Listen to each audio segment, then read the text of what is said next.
I'm really pleased to be presenting today with my colleague, Michelle McDonald, and we're going to share some of our work around building experiential education capacity using a model we call PAL, well described in the literature for both classroom-based learning as well as experiential learning. So just to set the stage, and then Michelle will sort of delve more into some of the strategies that we used. But today we want to talk about PAL as a preceptorship model and why it was chosen for our program. And then we're going to describe our multi-pronged approach over the last 8 years, which I would submit is even a little bit longer for some of the foreground work, but that we've really been trying to develop this as a model to help our students learn in the practical components of their pharmacy program. And then we'll share some of those evaluation findings that we've amassed over that timeline. So just to set the stage for all of you who may not be pharmacists or know a little bit about the PharmD program, it is a 4-year program. And our newest accreditation standards state that we must have 1,600 hours of experiential education. A good majority of that is in the 4th year of the program, about 3/4 of that time. We do have 130 students in our program. So at any one time, we can have many groups of students out at once, and we're planning approximately 780 placements within our PharmD program. And that's a split between hospital-based practice settings as well as community-based practice settings. The 780 is a big increase from when we were offering the BSc Pharm, and this year we're excited that we're graduating our inaugural class of the PharmD program. So you can see in the blue boxes on the screen, this is where we have our experiential situated across our program. Spring after year 1, they do 4 weeks or 160 hours in community practice. Then we move into year 2 and getting them into the hospital or acute care practice environment. And then all of the 4th year is now comprised of 32 weeks of education, blocked out as 4 8-week block placements across the year. And within those, 3 of them must be done in direct patient care settings. And we're really going to focus this talk around some of the technique or this PAL technique we've used mainly in our hospital or acute care settings, which accounts for probably close to 50%, maybe a little bit less of all those placements that are offered. So just to put everybody on the same page as to the definition we were using about peer-assisted learning, it's really students at the same educational level helping each other to learn and to learn themselves by teaching and applying this to that experiential or practical real-world setting. In general, we have a ratio of students of 2 to 1, but it can actually be more than that. It might be 3 to 1, so the ratio can be different even though the model may be the same. And you can see some of the advantages described on the slide from both the student and preceptor perspective. And a spoiler alert, we have verified this with some of our findings from doing a little bit of research on this ourselves. So from the student perspective, really encourages that clinical independence. It reduces the student dependence on their preceptor because they can talk about and explore and brainstorm ideas themselves. Maybe that has elements of playfulness, thinking about Jen's talk and that group work that can happen between students. Increased clinical productivity has been described, as well as a greater clinical competence. And I think some of that is just that social congruence and the ability for them to gain sort of agreement with their peer as they're trying to work through strategies and what they should do next. And then finally, learners feel less intimidated because they have somebody, sort of a buddy to be with. Preceptors have described that it's expanded their precepting skills and ability, or their practice of precepting. And honestly, a lot of our preceptors will say they can do for 2 students or 3 students what they do for 1 student. So it does help to maximize the capacity opportunity we have at the faculty while also keeping a high quality learning environment. So I just wanted to take a few minutes to describe why did we choose this model and what evidence was available. And there's certainly a lot of evidence that I'm not going to show to all of you. This is a paper around the learner to preceptor ratios that may be used in practice-based learning across health disciplines. And colleagues of Michelle's and I's did this work. We felt that the peer-assisted learning model was best as it would allow for the easiest scheduling given some of the nuances of our program. And certainly when we looked at the health professions education, there didn't seem to emerge a superior model. And so I think factors such as feasibility, best fit were major considerations as we thought about how would we increase the number of placements that we could offer as we transition to the PharmD. And then in particular, another model that's often talked about is the near peer model, where you have higher levels of students teaching junior colleagues. And while that's great, the way our program is structured is we just have less opportunity for those overlaps in placement times. So we really liked, from a capacity building perspective, to look at peer-assisted learning and then sort of think about those other models and use them as needed to grow our program. This particular paper did look at a lot of articles and showed the most support for having 2 learners with 1 preceptor, or 2 learners or more with 2 or more preceptors. So the first number in those ratios is the number of students, and the second is the number of preceptors or supervisors. So we just wanted to share one Sentinel paper, and this was picked because it was done in Alberta and at a hospital site that we use routinely, and we really wanted to leverage some of their personal experience. I would say this was some of the foreground laying experience that we developed within our program that helped us to propel some of this forward. So this was an example at one of our teaching hospitals in Alberta, where they took actually 5 students at one time, and they actually had a staggered start. They started 3 students at one time, and a few weeks later had 2 more students coming. And then they would review in the first orientation week the hospital policies, the patient care area responsibilities that the students would have, as well as their pharmacist preceptors, the daily routine, and then what the routine would be for them as peer-assisted learning pals or buddies, in this case, trios or even larger.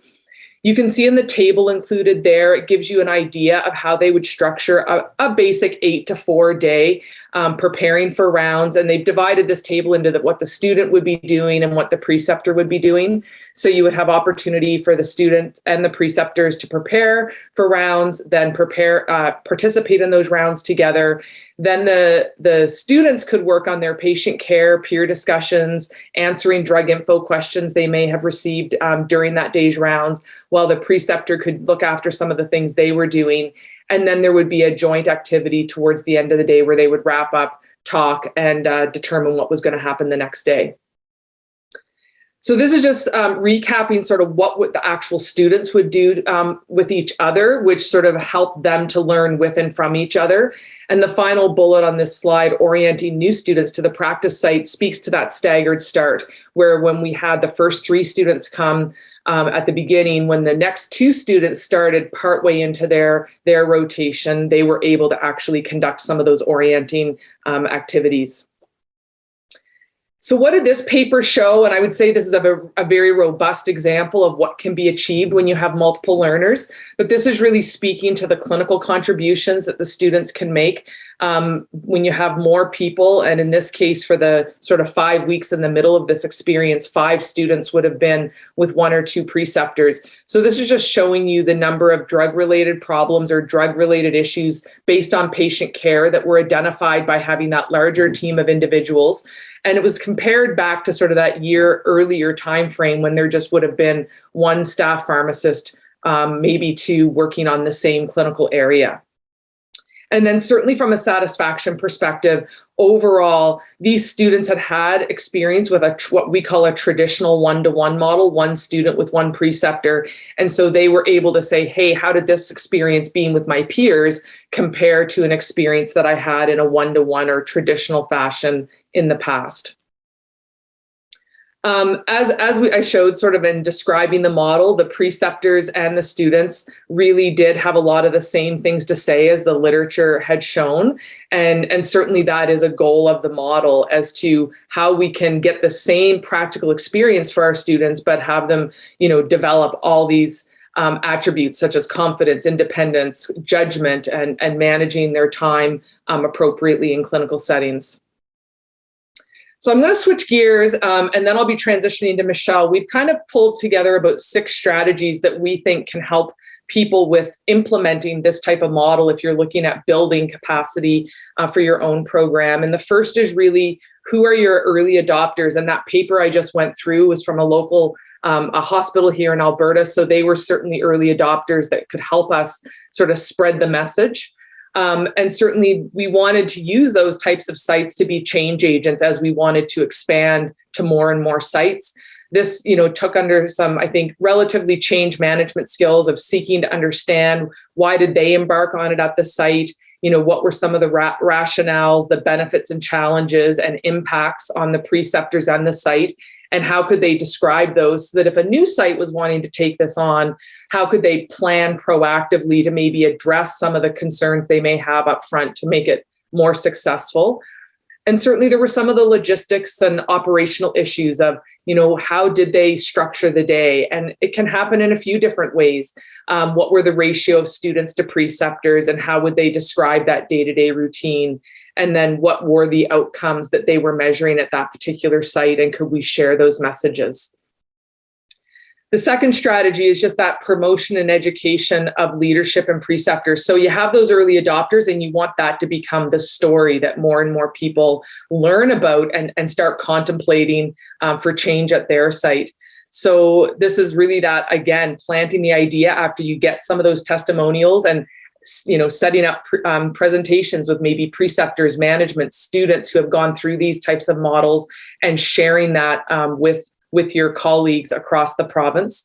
For the pharmacy program, we are the only program in the province of Alberta, so we have a very wide spread of using many sites across the province, and we virtually use all of the hospital sites to deliver the hospital rotations. We quickly learned that one size does not fit all, so certainly allowing sites to learn about it and then tailor approaches at their site was really important, and communicating those results frequently. And now I'm going to turn it over to Michelle to go through strategy 3 to 6 and wrap up. Yeah, so as we had many early adopters and we reached out to leadership, what really became evident is how the need for that ongoing support and talking the talk and walking that walk. And so we then really focused on how can we support sites that then want to engage in this model of peer-assisted learning. And so we began to have online networking sessions with groups of preceptors. And these weren't meant to be didactic. They were meant to be able for preceptors to talk with preceptors about these models. And we had various topics, and I'll get you to just move to the next slide. Different planning strategy. We talked about planning strategies. We talked about space. We talked about, how to approach differences in our learners. And so we engaged in a time where we could provide that support, but have that support be coming from preceptors who were engaged in the model. As the models began to be used more here in Alberta, we realized that, what began at one site began to then be replicated and used in other sites. And we wanted to get more of an environmental scan of understanding what our preceptors and what our sites were using. And so we then did a survey and had this actually as a residency project. We had a learner work with us, and we then we surveyed frontline leaders and frontline pharmacists with what models they're using, and then also what strategies are they using to identify some of those challenges. And so we were able to publish that, and you can see this here, and the link is provided, where we were able to highlight the strategies that were used to optimize models of precepting. We focused on peer-assisted learning as well as near-peer teaching in this publication.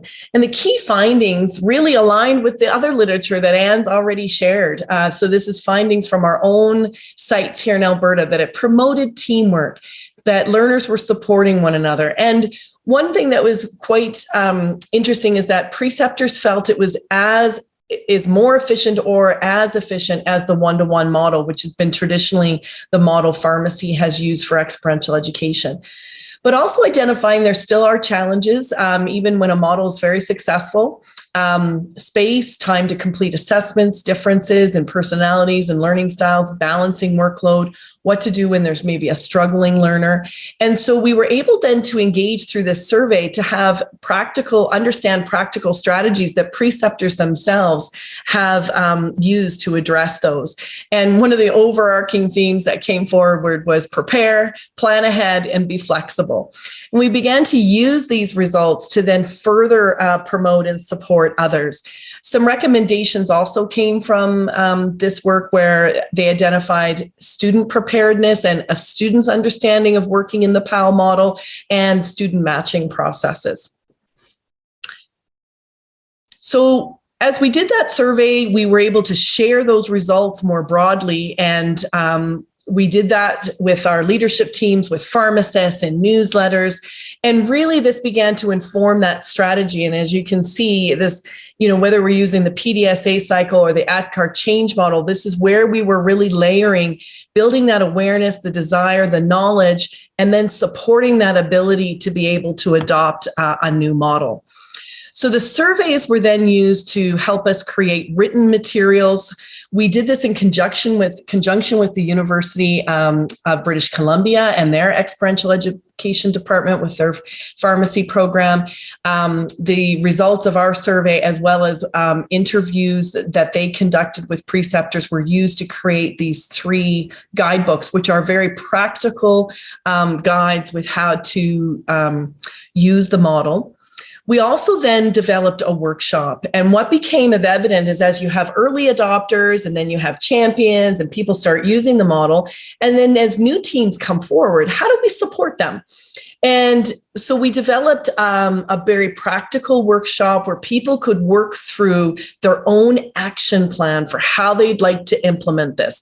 And it got broken down into how to plan for it, what to monitor, and how to manage things during the placement. And then also, what if things go off the rails, and how do we address some of the different situations that can happen? So bringing in then as well the feedback that we'd received earlier around how do we engage our students and prepare them. We worked with another learner to do a project to survey our students.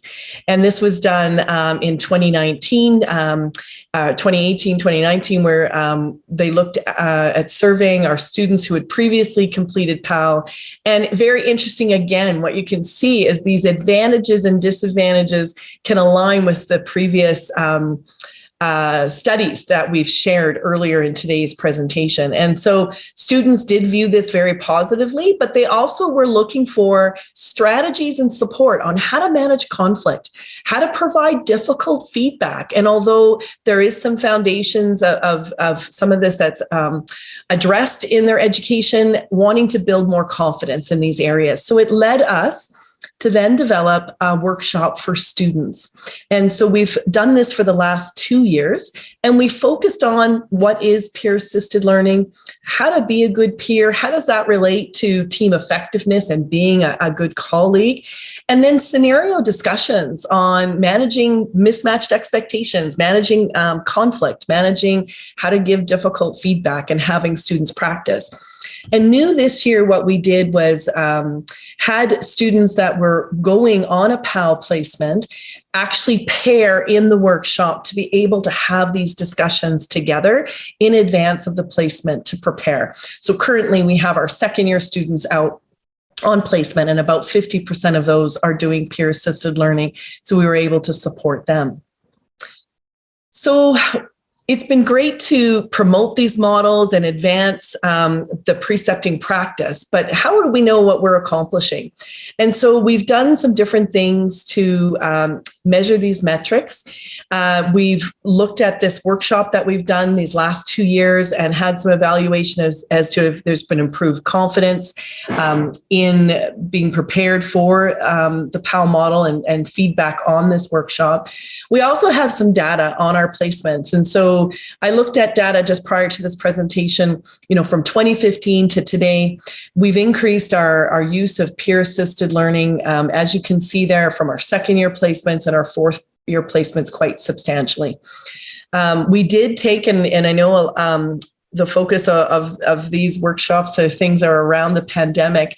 We did notice, of course, last year in the pandemic, our numbers did decrease. I think the first year of the pandemic, but then they've actually come back, and that was due to space and due to challenges in the workplace to have multiple numbers of learners due to the situation with the pandemic. So over time, what we can see is that this has been a journey, and change takes time. And I'd say, from the early days in 2007, 8, when the early pilots were run, those were the foundations to then what you see now as really, 8 to 9 years, now even 10 years of work that's been done to bring about change and to build on providing support to our preceptors and to our students.